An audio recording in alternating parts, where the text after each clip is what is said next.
invited to pull up a chair on Lisa Harper's Back Porch, where faith meets real life. Welcome to Back Porch Theology. Each episode helps you dive deeper into God's Word and discover that the gospel isn't just good news for eternity. It's great news for everyday life, because God is for you, and He's always been restoring our value and drawing us closer to Him. With honest conversations, a few laughs, and guests ranging from close friends to brilliant theologians, Back Porch Theology is thoughtful, meaningful, and never stuffy. So grab some coffee or sweet tea and join Lisa Harper on Back Porch Theology. Subscribe now wherever you listen to podcasts.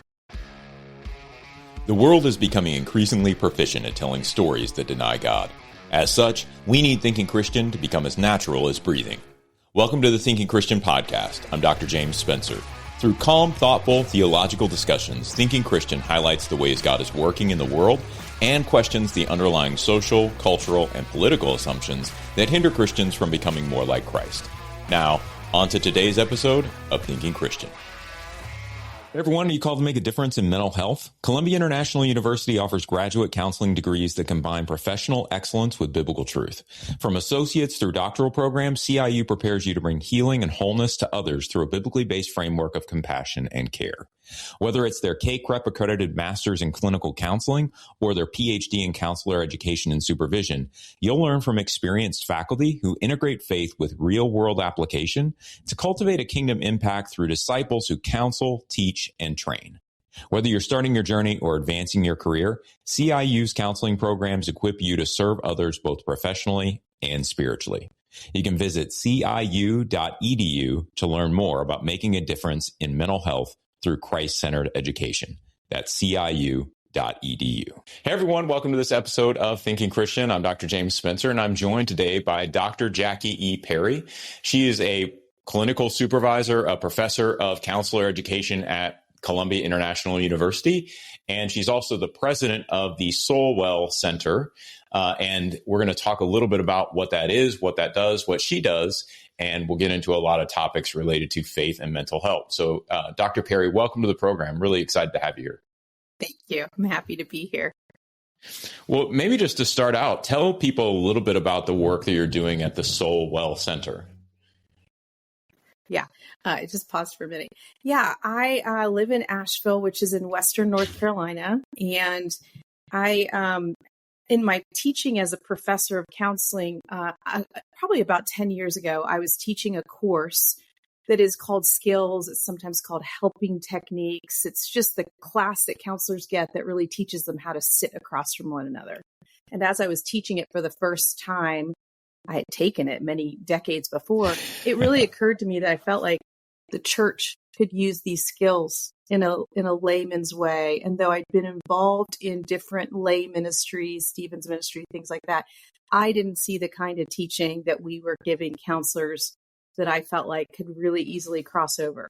So I created a beta course with quite a few pastors and just individuals in Western North Carolina.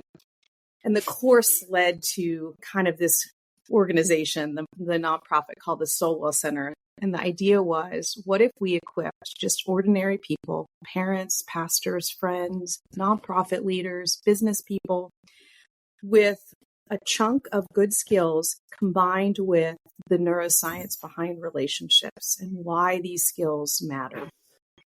And that's what started the Soulwell Center, James. The vision still is to equip people. The goal is, and we're not here to have a center where well-equipped folks that are not licensed clinicians can hold a safe space for anyone wanting to be heard and understood.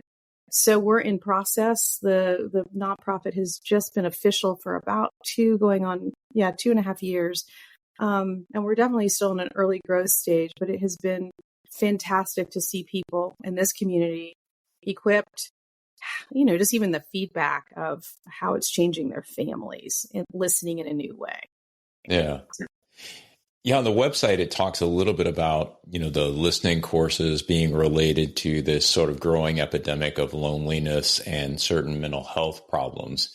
And so I mentioned before we got on, I've done a little bit of this in relation to social media and, some of this work Jonathan Haidt's put out and, various different things where social media is being linked to mental health problems and loneliness and all those kind of things. But I'm wondering what else you're seeing and how this course really sort of dives into those notions of loneliness and mental health problems.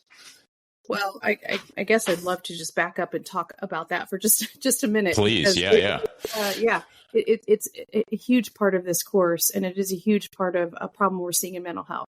So I've been in the field for about 35 years, and probably in the last 15, I remember sitting with colleagues and noticing the shift in the kinds of people who were coming in, James, and we began to see a shift, and there was a consensus among my peers anyways, from people who had really, serious issues going on or semi-serious, to people who really just didn't have anybody who listened to them, whether that was an adolescent, an emergent adult, or an adult. That really we weren't doing the clinical work that some of us were used to doing. We were providing a safe space. And there's just, it's makes me scratch my head in terms of, especially being a Christian, it's like, wait a second, why aren't we doing this better? I mean, we all have this imprint on us that is this deep, deep desire to be seen and known. And I think there's a lot of contributing factors to the reasons why we're seeing globally, it's not just in the US, globally, these numbers rise, the way we live our lives, all of that. But fundamentally, it comes down to this. It's like two people talking and two people being able to offer the other person the sense that when you walk away, you feel seen, like, oh, Jackie really saw me, or, and vice versa. And I think something has happened in our families, in our culture, where we don't even have a mental model anymore. I mean, that's what I'm seeing in the class. It's like this kind of listening is not something I've experienced outside of a counseling office. That is a very common statement of just, oh, this feels really good when we're practiced. There's a lot of practice in the class. And so I think it's like, wow, this is deep. If we don't have a mental model from ideally our upbringing, whether it was parents or grandparents, then I don't know how to offer you what I also need and long for myself. And so then we see this trickle effect, like, okay, where do I get that? Hopefully you're getting that from, hopefully you get that if you pay for a therapist. But I mean, goodness, that's not accessible for the majority of people around the globe who can pay for a therapist. And it's one of the biggest reasons behind the Soulwell Center was it's just not feasible for many, many people for a lot of different reasons. And a lot of people aren't going to go into a therapy office because it's like, I don't have a problem. I just feel unseen, and that is a problem. We know, but it's not enough that it feels urgent, Understood. Yeah, it's almost like there's a malaise. Would you describe it? Sort of an ongoing sense of tension that I'm just sort of floating alone in the world and don't have really any outlet to have a real connection or any intimacy with anyone. Is that sort of the feeling? I think that's a big part of it. I think you said that well. And I think part of it is like, I don't know what I don't have if I've never had it. I don't know what I'm missing if I've never had it. And one of the sad but true things that's happened in this course that's now, not just in our community and other places, is the feedback is one of the biggest things that was the takeaway was other people practicing these skills on me made me taste of them actually sometimes for the first time. It was like I came in because I wanted to be a better listener at my job or in my home. And it's like, oh, that felt really good. And sadly, for some people, it's like it upped the thirst. And then it's like, Jackie, I don't have these people who I'm not going to dominate my small group. I don't know how to offer this. I don't know how to get this. I don't know how to describe what I need. I can offer it, maybe a model, but it's tough. So, our team has trained even small groups and small group leaders so that they can be the ones that facilitate this a little bit more in terms of like, what does this look like? But we have a long way to go. I mean, the numbers are really high. Yeah, so it almost feels like, so I was a personal trainer when I went through my seminary degree. And one of the things that I found, and I think I even experienced in my own life, was it's almost like the frog is being boiled in the kettle. Like you always hear that analogy, but it really is kind of true, because when people come in and they're overweight and, they're carrying a lot of extra pounds and they're not particularly strong, the transformation you can get them to go through by helping them lose some weight, develop some strength, and the way that their body now feels, you're resetting what good feels like. And when they're heavy and they're weak, they don't really understand that they don't feel good. It's just they're normal. Right. Yes. And I think when Yes. I went through a period where I had some pretty heavy weight gain and I felt fine. Right. But then when I lost the weight, I'm like, oh yeah, I remember now this feels good. Right. Like, Yes, that is feels so much better. Yeah, I love that parallel. You don't know what you don't have. Yeah, if you've never felt that, if you've never had that deep connection, if you were raised in a home where everybody came home and went to their rooms and supper together wasn't a thing, and you didn't have eyes on you. Okay, let's talk about that for just a minute, because there's a lot of there's a wonderful writer, Dr. Gabriel Maté. He writes about attachment and families and trauma, and he uses this phrase I use a lot with my students. It's called these eyes of delight, looking at people with eyes of delight. Like even when you're having quick exchanges with them, that eyes of delight is like this quick bond that can form. And the deeper the bond goes, the more this person's likely to follow me. Well, when you grow up with this in front of you, really, truly, for much of your life, eyes of delight, or eyes towards you, not even eyes of delight, just eyes towards you can actually feel like a threat. It really can. It can feel like, why are you looking at me? Stop it. And working, my specialty area is adolescents and emergent adults and families. And so, we now have a generation of people that it's like, we don't know how to say hard things to each other. They're all now becoming parents, and then some. We can construct sentences that send it to them. Or now where we are right now is we have parents who are using AI to help them find the words to say that to their children. That's coming up in so many of my supervision cases. Is interesting. Just like, It's like, I don't even know how to find the words, so I'll text them to you in this way, child. And it's like, we are now another step away from the messiness of human relationships, which is like, it's not supposed to be perfect. Right. It's supposed to make us feel uncomfortable when we have new or hard or conflicting messages to give to one another. It's not supposed to be, a state of calm. So we even have that, right? But intimacy can't be formed if you're not willing to enter those waters. And so then, and what I mean by intimacy is, I mean emotional intimacy, the depth of relationships, me knowing you, you knowing me. We will always hit this place. And if it's like, back out, then what a setup to not have very deep relationships where we can go there. So obviously the technology is creating some sort of distance, right? But then it also seems like what I'm kind of hearing you say, maybe I'm inferring it incorrectly, but that there's a vulnerability that we're no longer willing to give away in order to have these relationships. And so part of it may be the distancing that technology provides, but then a part of it is the modeling, as you're talking about. And then it just feels like we've gone into a more protective shell. Like we don't want to be vulnerable. We don't want to have those hard, intense conversations. Maybe we're afraid of hurting other people. Maybe we're afraid of getting hurt ourselves. Is that part of what you see when you're dealing with these sort of folks?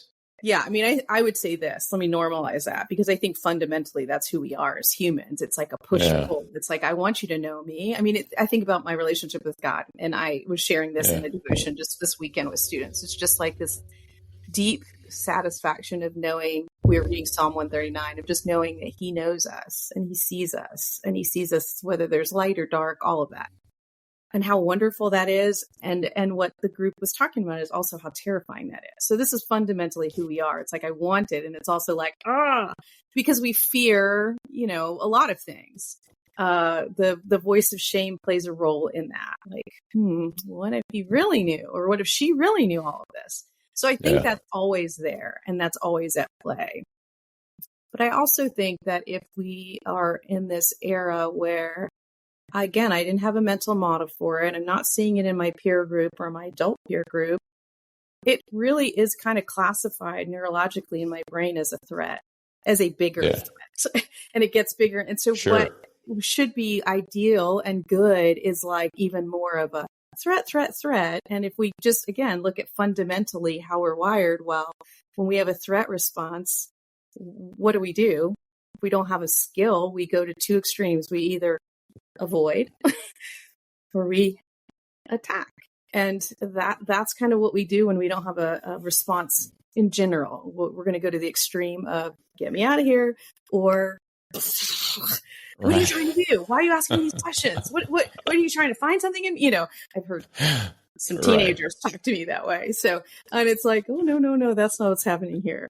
So I think there's that too. We can code things as threats that are actually quite good. And we see this definitely with trauma, where people who've experienced some trauma, the very thing they long for is very scary because of the way their body has encoded people, relationships, situations, stressors, et cetera, et cetera. So, yeah. Yeah.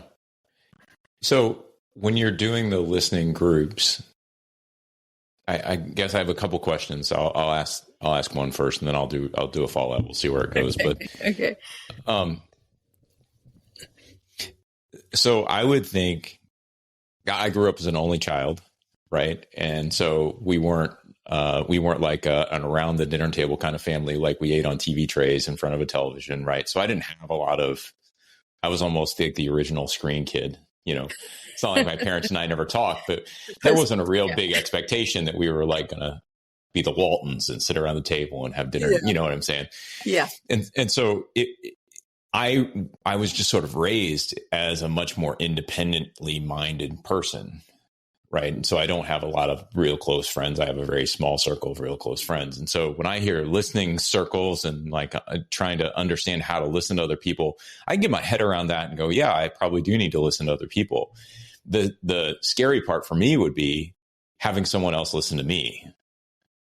Like, that's the part I don't really care for. Right. Like, I'm good without that. Exactly. That's exactly what I'm talking about. That tension. Yeah. So do you find like that dynamic? How do you break somebody out of that? Because I mean, I could see myself in my head going, well, I just have to do it and then see how that feels. But I don't know, like, how much does it take for that to just sort of habituate in and go, oh, no, this is a really pleasant thing. And now I could see doing this more often. Like having been ingrained for 48 years, how likely am I to change?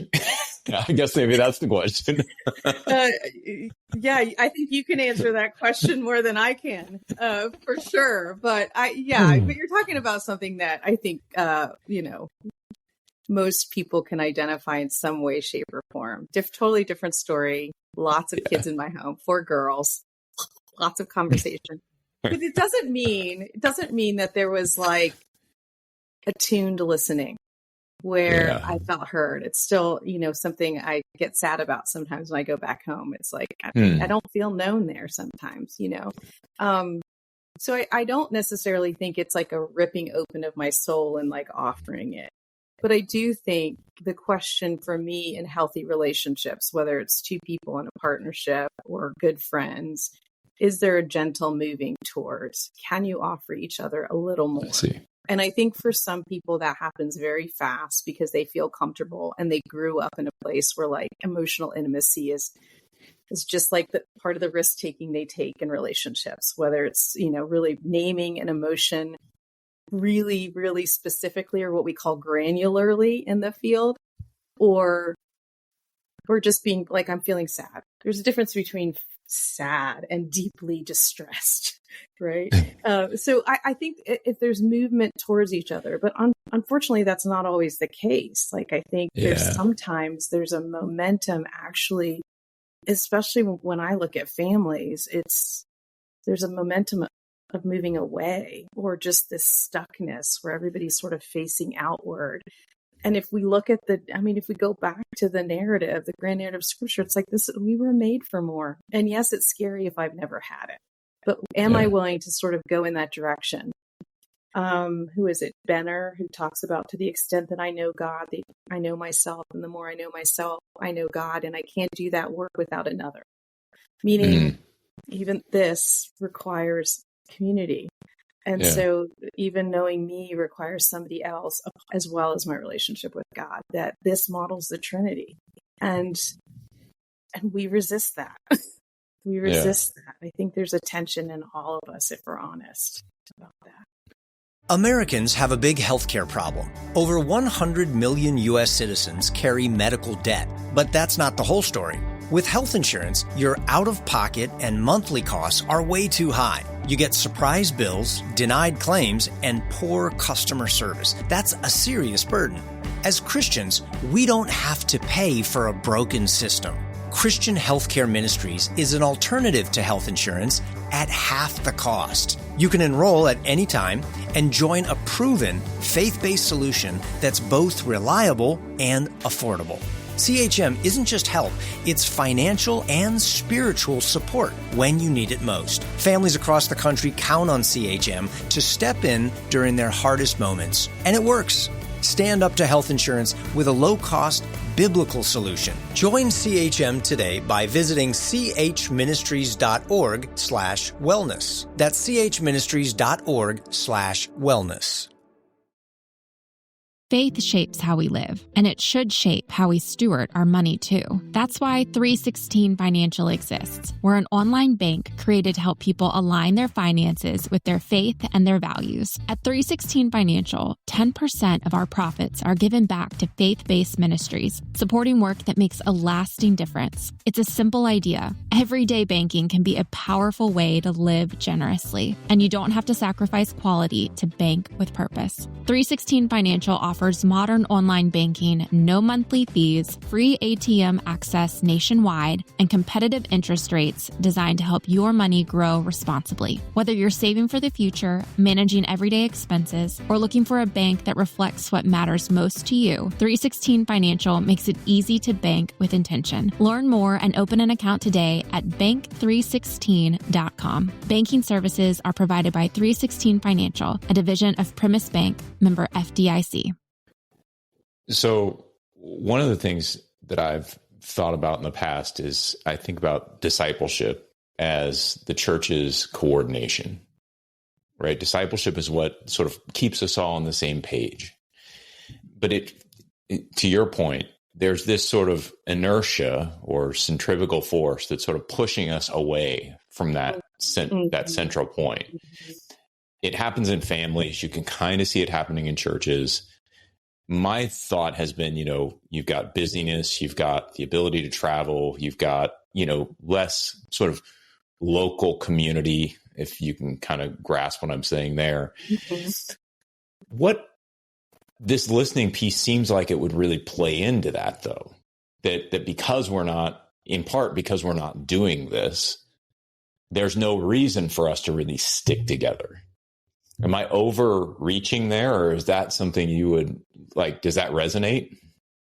Because we're not say it again. I don't think I tracked that last part. So because we're not doing this sort of listening, this attuned listening, we lose a reason to stay together. In other words, if I felt known somewhere, I would tend to always go back there, right? Gotcha. Versus because we're not doing it and we don't have any of those real deep connections, the centrifugal forces that kind of pull us away and out, they're easy to follow. Yeah. They're easy just to go along with. Yeah. So I have lots of thoughts in my head, but the first one that comes to mind is yes, 100% agree with you. But then look at our world. We have, in a million different ways, movement towards things to see if I can get what I don't even know how to name. So I look at addictions as that, just addiction to pornography. It's it's never enough. That's why you keep doing it, because it's never satisfying this deep thing in me. Overdoing this or so yes, it's I don't know that I need this. So why would I move towards you? But if we look at any person's life, we probably could see a hunt going on, a hunt for something that maybe is unnameable, that maybe has to do with this thing that's deep inside of us, just simply because we're human. I just want to name again the power of shame in this. This is from the very beginning of the story, of the grand narrative, right? It's the enemy uses shame to sort of go, just pull away. Don't share that. Don't name it. And we have this other tension in the other opposite direction, which is the Father saying, let me see, where are you? Was his first question. Where are you? And it wasn't, where are you? It was, where are you? Who said that? Those are some of the first questions. And so there's this invitation on the other end that I do believe, if most people can at least tap into some level of introspection, it's it's there. It's just, it's playing out, not in moving towards people. It's like I'm searching. Again, I think this is one of the reasons why social media has grown exponentially. It's because it's part of that hunt. Yeah. It's just never enough. It's the illusion of connection, and it's never been sufficient. Like it taps in on that. There's beautiful things that come from that, but it's never sufficient. What's sufficient is what oftentimes people say. They go on these extreme things and they get away with this random group of people, and they're on this adventure. And it's like, I never felt so, kind of what you were talking about. Like that feeling that you have when you lose all the weight. It's like, there it is. Yeah.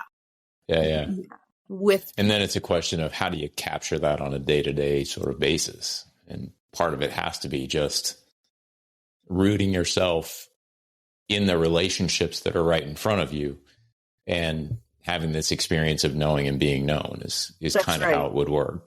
Yeah, I'm deeply aware of even what's happening between you and I. Like if we were having this phone call, for me and what I experienced just in this conversation so far, James, is very different, because I can see your eyes, I can see your softness, I can see this two-way. So we have this incredible thing in technology to be able to do this, to be able to facilitate calling my friend who might live on the other side of the world, but to be able to sit with them. Yeah, I don't remember who it was. It was a therapist, and they were talking about how they connect with friends they haven't seen. I thought that's pretty intense, but it was like they don't say anything for 10 minutes and they just look at each other. And it usually ends up in just lots of tears, this deep connection that happens when you just look at each other. Pretty powerful. Yeah. And I'm probably incredibly uncomfortable at the first time. Really awkward. Like, yeah, it might even have been more than 10 minutes, because I remember going, ooh, that's a lot. Yeah. Can I nap while we're doing this? Look at you. Can I close my eyes while I look at you? Yeah. I'm going to picture you in my mind. Yeah. Well, I will say this too, which is probably, this, it's a thing that we know, but it's like the power of it is pretty fascinating. Most of what's happening in a conversation is nonverbal. And so a big part of the class is actually harnessing that and realizing that, what you need and what you're processing from me is happening before my words come out. That's a fact. We know that from neuroscience. And so it's why I can say something with a very flat affect that I want you to really hold. And you'll be like, you don't believe that. Or I could also say, you're a jerk. You're terrible. And you'll be like, she doesn't really think that about me, because you're right. So I think that's that too. I think there's this piece that we need to see each other, because there are 7 or 8 things that are happening non-verbally that are processed and felt faster. That's a big part of the class, is helping people realize that. Like, you don't actually need to say a whole lot to sit with people in hard places. Yeah. It's interesting. My wife was just talking about, she shifted to more remote work. And so she's been doing a lot more meetings on Zoom. And so she kind of got online and did a little research looking at, how do you do this, right? How do you make connections over Zoom? One of the things she found was that hands up, like big hands kind of movements like this, they express sort of a friendliness and an openness. And so she's like, whenever you get on a meeting, you should just hand up like, hey, everybody. Right. And then I'm like, it feels so weird, but I found myself doing it more often. And so there you go. Yeah. I don't know whether it's working, but it's one of those little things where you wouldn't necessarily go, you know what I should do? Put my hand up. But that's right. Evidently there's all those different little cues, right? That you're supposed to sort of, that really do communicate. They really do communicate. Because you're trying to mimic what happens in a face-to-face conversation, which you would see the person's whole self. And it's why, if I was like this, it wouldn't be the same. Right. Just a big face. Yeah. We've learned that. I mean, I think COVID really fast forwarded all of our learning on that. There's like a distance that's comfortable. And I even just now, you shrugged your shoulders. I could see that. I wouldn't anyways, we're getting lost on that. But communication is a fascinating thing, and how much we push toward it and away from it in terms of connection. Well, let me ask you this, because you had mentioned, I think it was about 25 or 30 years ago, you and your colleagues started noticing that people weren't coming in just for like major mental problems, but they're starting to come in just to get this sort of back and forth, this intimacy. And so that tracks well past, I think, like the onset of social media and those kind of things, right? Yeah, I actually said I started about 35 years ago. So I came in You started about 91. there. Okay. Yeah, and it was in the past 10 or 15 years. It's definitely pre-COVID. Okay. Definitely pre-COVID. Probably more like 5 to 7 years pre-COVID that it was like, something's just different. We are seeing people who it's really kind of hard to give a diagnosis. That was never the case when I entered the field. We didn't struggle with that. I mean, surely there's probably people who had a person on their caseload, but we have clinicians who much of their caseload is this person just doesn't have anybody. This just It's doesn't have anybody. I guess I'm wondering, my question is, what do you see as the impetus for that? Because, theologically, we could probably both sit and say, there's always been something lacking, right? Mm-hmm. When we don't know Christ, there's always going to be something lacking in these people. And there's always going to be a sort of a quest for a meaning in life. But then this onset of it in the last 10 or 15 years, right? What are some of the factors that you think are culprits for sort of amping this up? Like making it, the way I think of it is, I don't think there's a cause necessarily.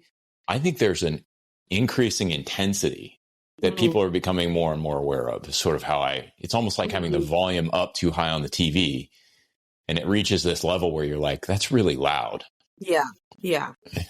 I think most definitely it's multifactored. So I always like saying it like this. Could it be that we do have more, like the efficiency that we have in our phones is actually, or our just technology has pushed us away from each other. That's one thing.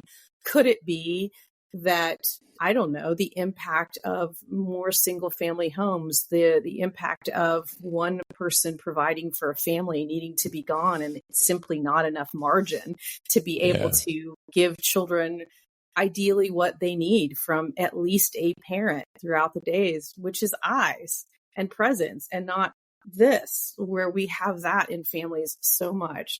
Could it be the pace at which we live our lives, especially in the West, and we don't allow for long, slow, that we sometimes make fun of in other countries, just even meal times that are just like, you're going to get your food when you get your food. And that's how it works in this country. And so the slowing down, like, could it be that? Yeah, it could be a lot of things.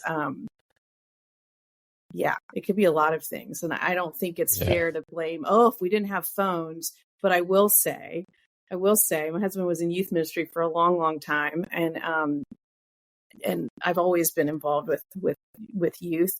You do hear a younger generation saying, as much as they hate being away from their phones, there's this incredible relief for many. And it's like, well, I can't have it. None of us can have it. And it was the best week of my life, going to this retreat or this camp or this whatever, this 2 weeks. I do a lot of consulting for local camps in Western North Carolina. And you see that. It's just fascinating to see teenagers be together without phones for 2 weeks. And so it's a culprit. It's not the only thing, though. It's not the only thing. I just think there's a lot of. Yeah. It's been interesting. I know you sort of run a nonprofit organization. You're doing a lot of other things too. But one of the things I found when I stepped away from academia was that I purposely decided that I was going to slow life down. And so I didn't take the next big job. I took a position with a nonprofit organization that was a little smaller that I knew would slow life down. And so I get a quarter of the emails I used to get. And even those, I know that most of them are not really that urgent, right? Unless it says pay immediately, I don't really need to open it, right? And so things can just be slower. And I think after, just like I said, after being in academia for such a long time and having everything feel very urgent and being pressured to deal with things like right now, right at this second, I just decided I'd like to enjoy my kids occasionally. I'd like to enjoy my family. And my family was telling me that too, you need to slow down. And so I was like, okay, pull it back. I don't think anything has really crept back in the way it used to, but I can definitely say texting is becoming the new email. It feels like you're constantly, the buzzing and the chirping and whatever else is constantly on. It's constantly there. And even I've got all my apps silenced. There's no alerts coming in on my phone. I don't do any of that. Right. Yeah. It's still very tempting to check. Yeah. It's crazy. Yeah. And so it's hard to believe, I'm with you. I don't want to put it on one thing either. But I do think there's something to the three pieces you noted, like this efficiency that we're chasing, which, yes, it makes something more efficient, but it's not our lives necessarily. Right. That's right. And the pace is it's extraordinarily quick unless we grind it to a halt. And those are just challenging things, I would imagine, for people, but they do tend to squeeze out relationships, conversations. Americans have a big healthcare problem. Over 100 million U.S. citizens carry medical debt, but that's not the whole story. With health insurance, your out-of-pocket and monthly costs are way too high. You get surprise bills, denied claims, and poor customer service. That's a serious burden. As Christians, we don't have to pay for a broken system. Christian Healthcare Ministries is an alternative to health insurance at half the cost. You can enroll at any time and join a proven, faith-based solution that's both reliable and affordable. CHM isn't just help, it's financial and spiritual support when you need it most. Families across the country count on CHM to step in during their hardest moments, and it works. Stand up to health insurance with a low-cost, biblical solution. Join CHM today by visiting chministries.org/wellness. That's chministries.org/wellness. Faith shapes how we live, and it should shape how we steward our money too. That's why 316 Financial exists. We're an online bank created to help people align their finances with their faith and their values. At 316 Financial, 10% of our profits are given back to faith-based ministries, supporting work that makes a lasting difference. It's a simple idea. Everyday banking can be a powerful way to live generously, and you don't have to sacrifice quality to bank with purpose. 316 Financial offers modern online banking, no monthly fees, free ATM access nationwide, and competitive interest rates designed to help your money grow responsibly. Whether you're saving for the future, managing everyday expenses, or looking for a bank that reflects what matters most to you, 316 Financial makes it easy to bank with intention. Learn more and open an account today at bank316.com. Banking services are provided by 316 Financial, a division of Primis Bank, member FDIC. They do. I want to say two things. One, I'm so happy for you. Sincerely, because I think that's a brave move. It's an important move, because I think what I see often is, it's when our kids are gone, and then it's like, I missed it. And so it's hard to do it in the midst of that. And I would say that's one of the drivers to people realizing I need somebody to talk to is pain. Pain is one of the things that brings people in.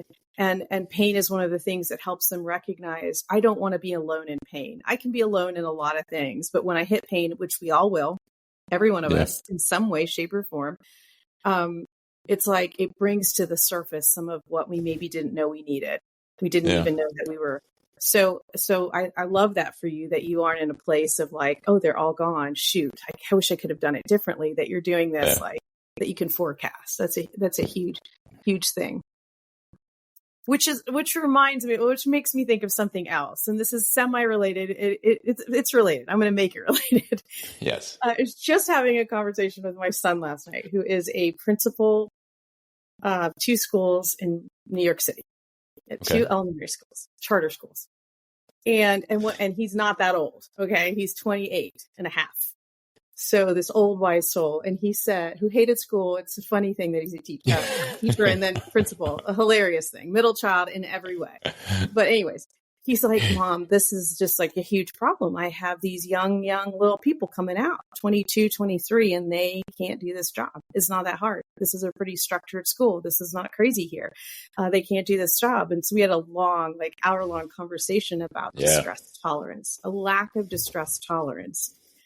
And I think there's a connection here. I think one of the ways that we learn to tolerate distress, is in relationships, James. It's like we build up our tolerance for some of the discomfort in relationships. There's other things we do, which is risk taking and not a lot of overprotection. So that's a whole other thing we could talk about. We have kids now that were raised in way overprotected. Jonathan Haidt talks about, a lot of people are talking about this. Yes. Right.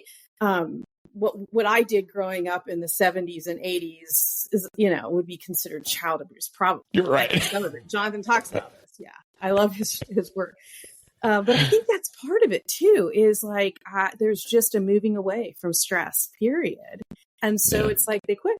He had 18 teachers. This has never happened. He's like, I had 18 teachers at 2 different schools quit, and they were all under 25 years old. What is happening out there? Which is, again, he's not that much older, but there was enough of a difference, honestly, even in cell phones and when you gave them out to your kids and then in those different years. And so I think that's another factor that's part of what's missing sometimes as people enter adulthood, this ability to tolerate distress. To which I said to him, the good news is this is all learnable. You can actually teach somebody, probably related to your former career, you can actually teach somebody how do you begin to tolerate distress. And what most people do naturally is not helpful, which is white knuckle your way. You can white knuckle your way through short-term things. You cannot white knuckle your way through a job that's going to go day after day after day, right? Unless you have some skills to be able to tolerate the distress of little kids being out of control or parents getting mad at you, all of that. So I think that's another maybe impact product of lack of good relationships that's playing into listening. And I don't know, those all go together. But this distress tolerance is a big thing. Let me ask you a question, because I want to see if there's a parallel here too. Like, when you read the strength training literature, one of the things you do if you're trying to build muscle is you want to take your muscle to failure.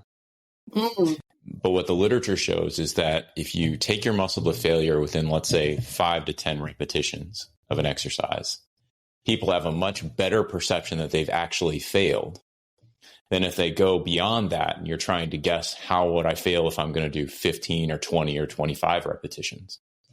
The longer the sets go, the easier it is for you to misgauge how many more you could actually do. Interesting. And so my question is, like, when you're training people to deal with those stressors, do you tend to focus on a small package stress, right? Like a very minute, like, here, let's just focus you in on this little piece and deal with it, versus, long term in this job, you're going to deal with all of this stress and it's going to be okay. Right. I think it's both. I honestly think it's both. But like, if I was sitting with you, and this is something we're working at, and maybe you're a teacher in my son's school, it is like, get your eyes off of where you think you should be. Like, that's not where we're going to start. It's like looking at these micro moments throughout your day that you're building up some stress, resilience, or a little bit more tolerance level. That's typically how it's done. It's like these little increments. There may be a dip that you can't control because it's like, this thing is going to happen and it's going to submerge you. That's life. But it typically is in these little, and then you see leaps though. That's the wild thing, is like little things end up creating. So it's not always it's kind of exponential almost. It like ramps itself up. That's the word I was looking for. Yeah. It is very, very true. It is very teachable, but I think it's like, again, the people who are going to learn that are failing relationships. I have to learn this because I want to have a relationship with my son or daughter, my wife or husband. Yeah. My job. There's this thing that's happening. And then it's like, there's a little bit of motivation. Like, I've got to change. I've got to do something a little bit different. But again, it's. Yeah. Well, and you can kind of see how all of that sort of fits together. I mean, you think through Jonathan Haidt's work and sort of the safety and security that has been provided, because now the pain of losing your job isn't as, like, if I think about if I lost my job, I understand the pain of that, right? Mm-hmm. Like, I need to now go find another job, and that job search is difficult. And every year I get older, it's getting more and more difficult, right? Mm-hmm. Like, there's just certain things you just think about. And so you're like, okay, I gotta deal with where I'm at now, because I need to continue performing. I can't retire yet. Right. And so, right. Because there's no real net right? Now, that's not to say that I'm scared of that or like the anxiety paralyzes me or something like that, but just the reality of the situation. This is going to be bad. But sometimes it feels like maybe with the younger generations, there's too much of a safety net. And so when something gets painful, it's like, well, it's just easier for me to default back down to this easy sort of safe kind of lifestyle. And I don't know, you can see how that sort of his research dovetails with what you're saying, I think. It's probably not as clean as that, but the general idea is, I think, crucial to make that connection of the more safety we feel doesn't necessarily mean that we're fully functioning human, right? Like there are aspects of it that we lose because we're just too safe. There is such a thing as being too safe. 100%. Wow. Okay. So let me just go to like a theological place. I think one of the fascinating things about working with adolescents is I believe part of God's design is risk taking is supposed to happen in that season because it's like the beginning of having a vision for something beyond that's scary and bigger than you. In fact, we know dopamine levels begin to drop around 12 or 13.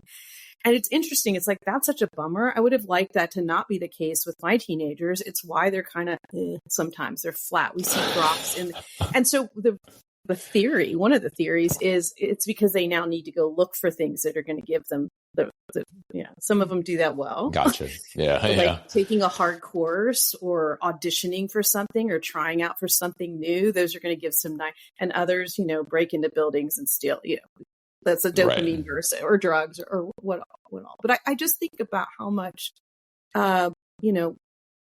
if we can get a snapshot of how God has designed us and what he's inviting us to do with him, each one of us globally, it's like beyond what we could usually imagine. And it requires, again, distress. It requires a lot of these. It requires an ability to enter into a relationship, to tolerate distress. And so when you talk about what you were just saying, it's just sort of this default. It's like, it must grieve the Lord so much to just see us sort of like, yeah, that's okay. Because it's like there's this capacity, this invitation. I like that word better. Like I'm inviting you to co-labor with me, the God of the universe. And it's always going to feel bigger than you. It's always going to feel ridiculous in some ways, maybe. Yeah. But that's what you get to do if you can actually dream big. And I think you're right. I think a lot of young people are dreaming big and doing amazing things. So I certainly don't want to put them into any kind of box at all, because I see amazing things. But I see the counter of that too. It's just sort of like, I don't know. Like I was supervising a case with I think he's 21. He's at tech school now because his parents want him to be there. And he's like, I think I'm happy just working at the ice cream shop downtown. And as I'm listening to this tape with this therapist I supervise, it's just sort of like, that's kind of a bummer. Not that there's anything wrong with working. Do you know what I mean? It was just sort of like, but there's not that sense of like movement forward, right? Like, it feels like a stagnation. Yeah, I'd almost rather see something ridiculous. Like, I was going to be this rock star and I'm going to start. It's like, okay, we can use that. But when there's like a flatness in the fuel, it's kind of like what you're talking about. It's like, we're just taking exit ramps left and right and just settling for whatever lands in our lap. And is that living? I don't think so. And again, there's privilege we're not talking about that. There's privilege here in that some people, it's like, good luck. That's not going to happen in my situation. I don't have choice. I'm not talking about those. I'm just talking about in general, just this patterning that's happening. So, no, it's interesting. I mean, Jürgen Moltmann, he wrote Theology of Hope. If you're familiar with Jürgen Moltmann, he's got a great quote in there about sin. And he says, sin isn't just this sort of tremendous desire to be like God. It's also the passivity, the unwillingness to move, the complacency that keeps us from being who God requires us to be. And I think that's sort of what we're hitting on here. It's this like, I don't want to step out and even try anything. I just want to be cared for. Thank you. And I don't want to really put any skin in the game. Boy, that's so well said. Yes, that's what we have right now. So it's something that's the challenge, right?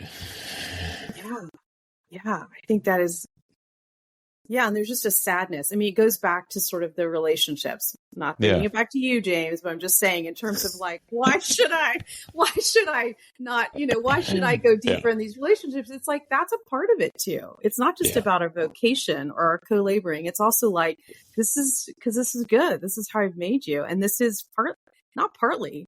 Like, these deep relationships are an extension of the Trinity. They really are. There's this beautiful thing that's happening, and it can't happen in hiding. And again, it's like, does that mean we all need to have like 17 people? No. I always say to people, if you have 2 or 3 people, you are blessed. Because I know too many people that don't have 2 or 3 people that they could share the deepest, most vulnerable part of their lives. And do you have one person that you can do that with, then you should consider yourself blessed, because I think most people don't. The second part of that is, would you share that? Right. Yeah. You might have that person and you might choose even if you have it, would you do it? Yeah. Yeah. And that there's goodness in that, just to see the eyes that actually do ideally reflect the eyes of the Father, which is no condemnation. I see you as you are. Yeah. Well, this has been great. We're running into time, so I want to honor your time and just really appreciate you being on the episode, though. And I'm wondering if you'd answer just one last question. I usually ask my guests one last question before they go, and so you can go wherever you'd like to go with this. But what do you think the church needs to do today in order to be and make more faithful disciples? There's probably a million things you could come up with, but I'm just, kind of your gut reaction. What does the church need to do today? Exactly where I started with you, James. Yeah. I really think the church needs to become better at listening, at really sitting and holding a safe space with the person next to you in the pew, the person that you see when you leave church, the extension of the church, not just the building. But I think that is, we can go on a whole nother 45-minute conversation about the divisiveness that's at play in our world, in our culture. And so I think can you listen to the person who is 100% different than you and offer the eyes of Christ? I think we have a lot. We have a ways to go in that. I don't think that's what we are known for. Very good. Well, thank you very much for being on the program. We're going to put the link to your website, to Soulwell Center on the website. And that's where people can get the listening course, correct? Yeah. If they wanted to sign up. So at the Soulwell Center, if you're interested in doing the listening course, that's where you can find more information about that. So you'll see that link in the show notes. I'd also just encourage you to pick up your book. Thank you. Heart Cries of Every Teen. I read through part of it before the interview. I knew we wouldn't be talking about the book very much, so I didn't read the whole thing, but really appreciated it. My kids are teens. And so it's just one of those, it's like a good reminder. Yeah. They want to be heard. They want to, they want to be seen. They want to, and so just really appreciated what I was able to read there. But yeah, check out the links in the show notes, everybody. Really encourage you to check out more of Dr. Perry's work. And thanks again for being here. Thank you, James. You have a great week. All right, everybody. Take care, and we'll catch you on the next episode of Thinking Christian. Just want to take a second to thank the team at Life Audio for their partnership with us on the Thinking Christian podcast. If you go to lifeaudio.com, you'll find dozens of other faith-centered podcasts in their network. They've got shows about prayer, Bible study, parenting, and more. Hey friends and faithful listeners, my name is Jen, the host of The Bible Explained, and I believe that reading the Bible shouldn't be a chore. It should be fun. Each weekday morning, you're going to hear me dive into Scripture, sharing insights from cross-references, ancient history, and even Hebrew and Greek, all in a simple, approachable way to help you see the Bible like never before. Grab your coffee and join me on The Bible Explained. Now available on lifeaudio.com and your favorite podcast app.